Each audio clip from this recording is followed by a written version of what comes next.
বিসমিল্লাহির প্রিয় এলাকাবাসী ও প্রিয় দেশবাসী এবং বিদেশে অবস্থানরত প্রিয় ভাই বোনেরা আসসালামু আলাইকুম। সম্মানিত শুধু প্রিয় দেশবাসী, আপনারা দেখতে পাচ্ছেন যে আমি এখন রয়েছি পাবনা জেলার ঐতিহ্যবাহী কাশীনাথপুর রসুন হাটে। আপনারা জানেন যে কাশীনাথপুরের আশেপাশের মানুষের আয়ের প্রধান উৎস হল কৃষি, অর্থাৎ কৃষি সরমিল নির্ভরশীল। এই এলাকায় কৃষকেরা মাঠে বিভিন্ন ধরনের ফসল ফলিয়ে সেই সকল অর্থকারী ফসলগুলো হাটে নিয়ে এসে বিক্রি করেন এবং তাদের জীবন জীবিকা নির্বাহ করেন।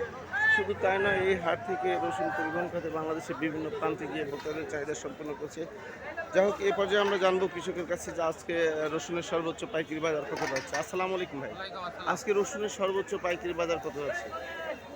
বড়টা হচ্ছে ৩,০০০ টাকার, নিম্নত হচ্ছে ২২০০ বাইশশো টাকা থেকে ২২০০ টাকা থেকে ৩,০০০ টাকা। ২২০০ তাহলে টাকা ৩৫০০ টাকা যে বললো, ওখানে কি ৩৫০০ টাকার হাই, ওটা দামাদামি চাচ্ছে কিন্তু এখন এই হয় নাই।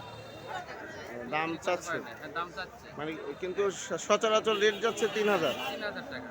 সম্মানিত শুধুও প্রিয় দেশবাসী, আপনারা বুঝতে পারছেন যে কাশীনাথপুর হাটে আজকে রসুনের সর্বোচ্চ পাইকারি বাজার যাচ্ছে ৩,০০০ টাকা মন। আমি আপনাদের মাঝে আবারও আপডেট নিয়ে দেখতে পারবো ইনশাল্লাহ। আসসালামু আলাইকুম।